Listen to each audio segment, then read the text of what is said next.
I am 85 years old, and I want to tell you something that took me a long time to say out loud.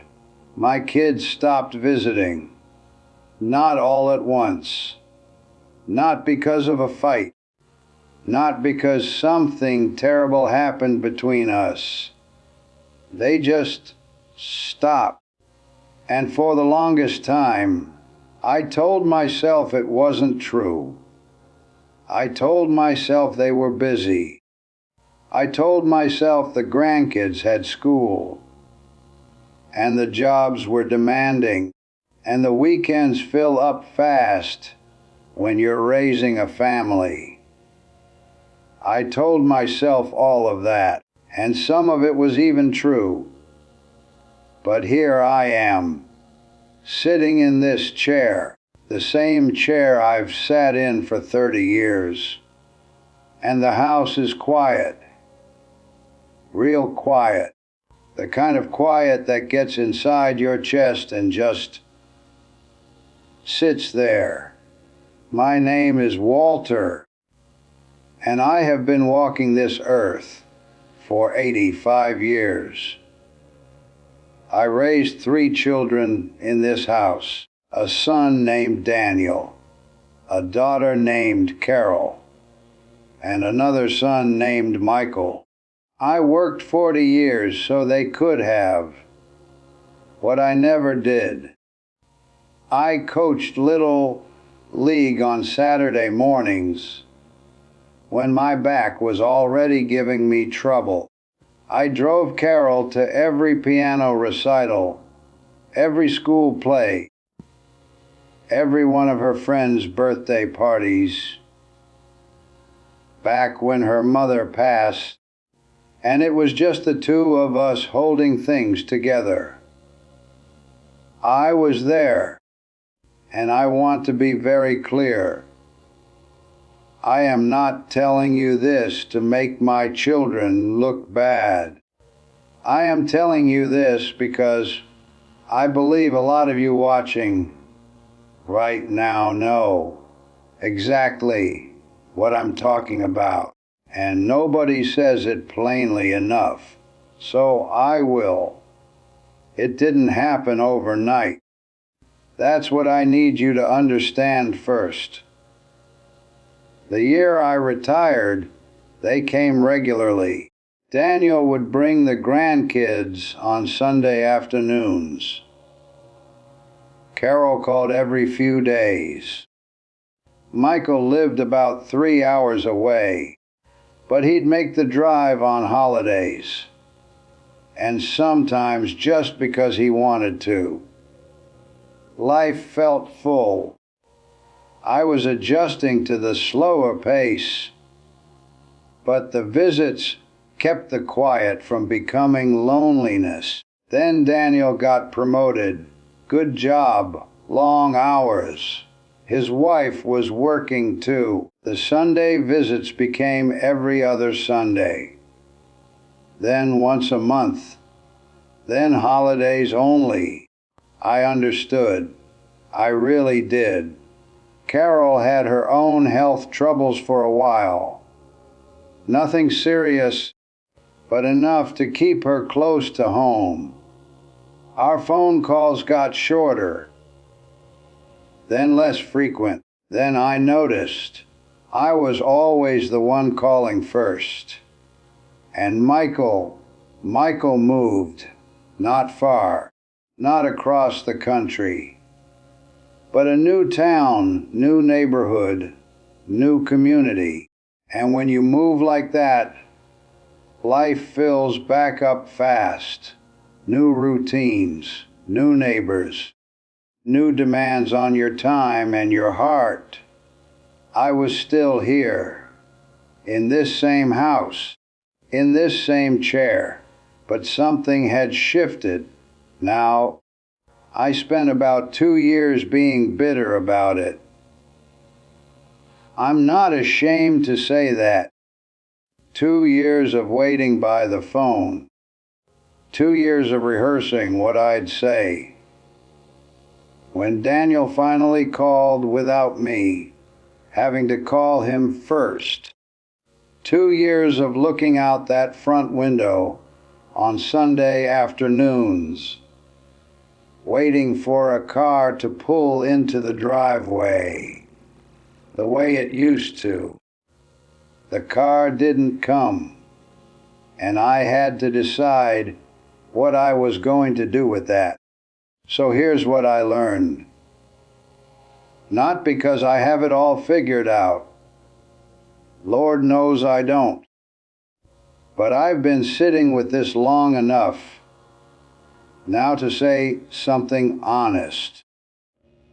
Something that might help you if you're going through the very same thing. Someone, they didn't stop loving you. Life just got louder. The first thing I had to accept was also the hardest thing. They didn't stop loving me. Life just got louder than I was. I watched Daniel with his kids one afternoon. Watched him coach Little League on a Saturday morning, just like I used to do. And I had to stop myself because I recognized what I was seeing. He is me.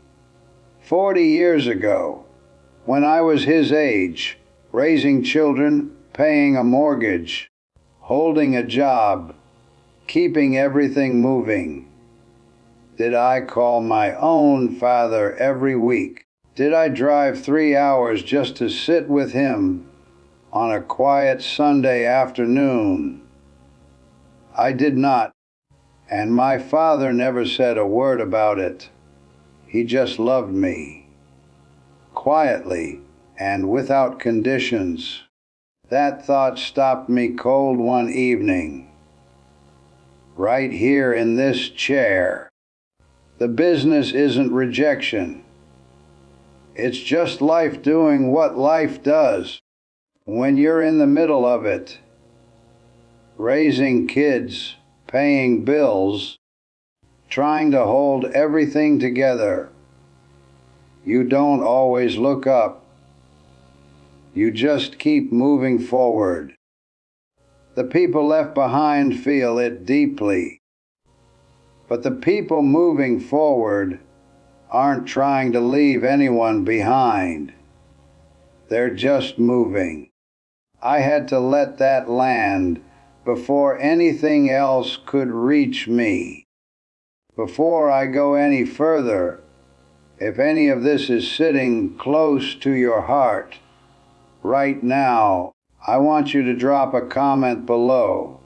Just say, I hear you, Walter, because I know some of you have been carrying this a long time, and you don't have to carry it alone. And if this kind of honest, plain, talking conversation is what you've been looking for, go ahead and subscribe. I'm not here to make things sound prettier than they are. I'm here to tell you the truth. Liaison too. The phone works both ways, but so does pride. I want to talk about something I didn't want to admit for a long time. For those 2 years, I waited. I waited for them to call first. I kept score in my head. Who called last? Who visited last? Who remembered my birthday without being reminded? And that silent scorecard was eating me alive. One afternoon, my neighbor Harold came over for coffee. Good man, about my age. And I started in on my grievances, all of them, every last one. He listened. Patient man, he always was. And when I finally finished, he set his coffee cup down real slow and said, Walter, Are you waiting to be loved? Or are you choosing to love? I didn't have an answer for that. Not right then. But I thought about it for weeks. And I realized I had been waiting. Just waiting to be chosen. Waiting for them to prove something to me. Waiting for life to rewind back to the way things were. Like it was still 1987 and everyone was still around the dinner table. It wasn't going to rewind. Liaison 3. Lower your expectations. Not because you deserve less, because you deserve peace. Now this one is going to sting a little. I know it did for me. I had a picture in my head, the way retirement was supposed to look. Sunday dinners, grandchildren running through the backyard, my kids, grown and successful and grateful, sitting around the table the way we used to when they were young. That was the picture, and I held on to that picture so long and so tight that real life couldn't ever compete with it.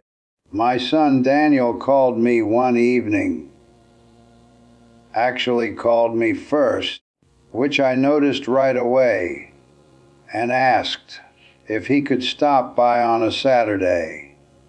Not Sunday, Saturday.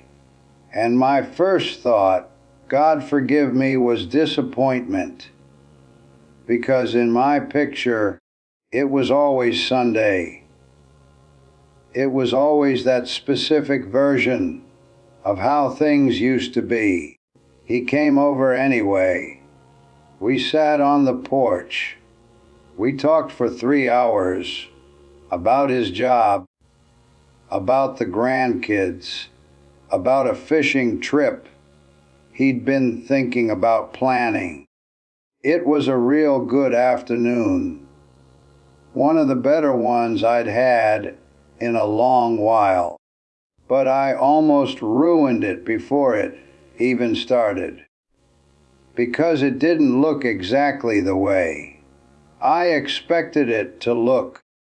When I started letting go of the picture, releasing that fixed idea of how things were supposed to be, I started actually seeing what was there in front of me. And what was there was still love, still my son, still my family. It just looked different than it used to. Lower your expectations, not because you deserve less than what you had, but because the picture you're holding on to may be the very wall standing between you and what you actually still have. Liaison 4. Your independence is your dignity. Don't trade it away for pity. Now here is the one I want you to hold onto most carefully. When the visits stopped coming as regular, my first instinct was to make myself seem smaller, more fragile, easier to feel sorry for. I started mentioning the H in my hip more than I needed to. I let it slip that the house was getting harder to keep up. I reminded them gently and often that I was getting older and that things weren't easy. I wasn't lying. Every bit of that was true. But I was using my age and my frailty as a way to pull them back, and I am not proud of that. Here's what I've come to believe after all these years. Nothing pushes your grown children away faster than feeling like every single visit is an obligation, like they're coming out of duty instead of love, and nothing pulls them back more naturally than seeing their father still standing on his own 2 feet, still interested in the world, still with something to say. My neighbor's daughter told me once, "I love visiting my dad because he always has something going on. He's got opinions. He's got projects. He's still himself." That hit me hard. So I made a decision. I was going to live like a man with a life, not like a man waiting to be remembered. I started walking every morning, not far, just around the block and back. I got back into woodworking, something I hadn't done since my 50s. I started reading again, real books, history mostly. I found a card game at the community center on Thursday afternoons with a group of folks about my age. I gave myself things to talk about when the kids did call, and something shifted. The calls got a little longer. Daniel started asking about the birdhouse I was building.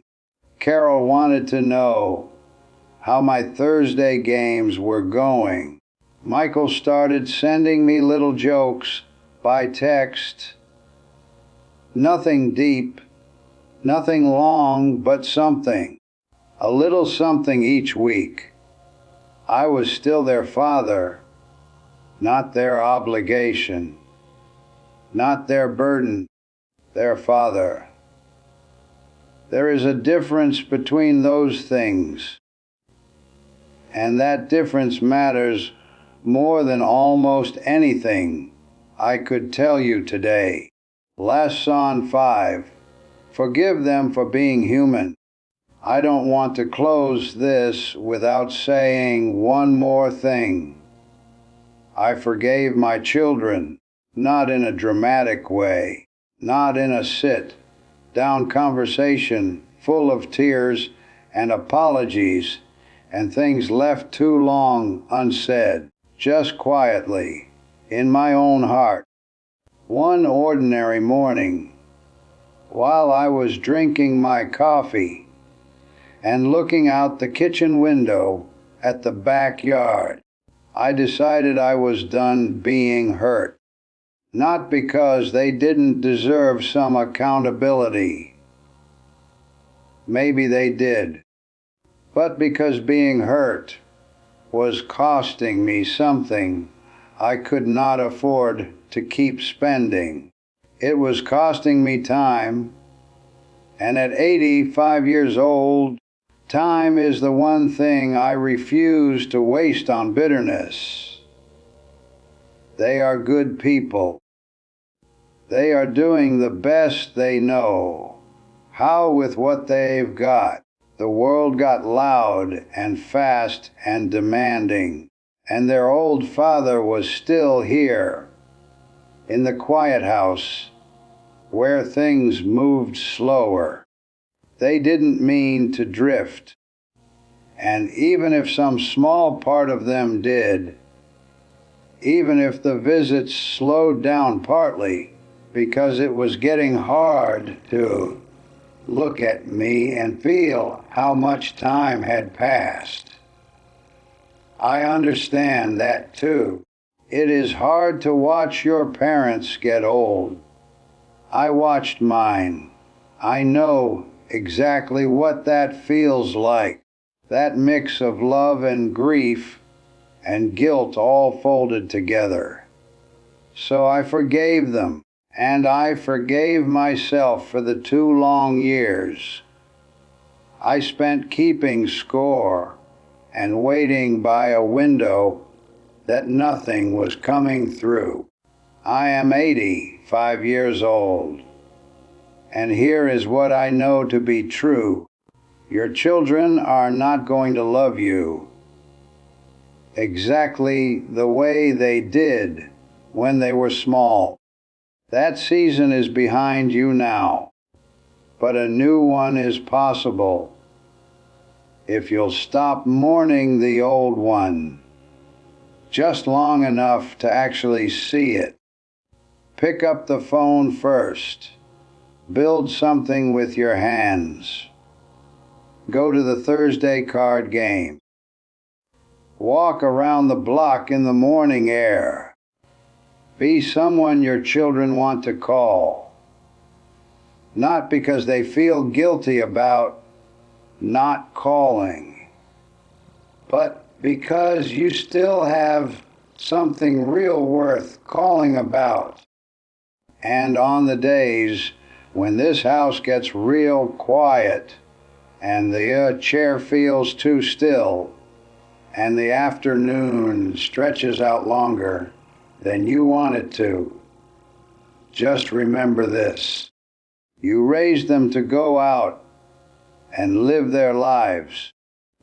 Now you've got to be brave enough to go on living yours. I love my children. I am proud of every one of them, even on the days they don't call. If this found you on a hard day, I'm glad you stayed until the end. Go ahead and drop a comment below. Tell me your story. I read every single one.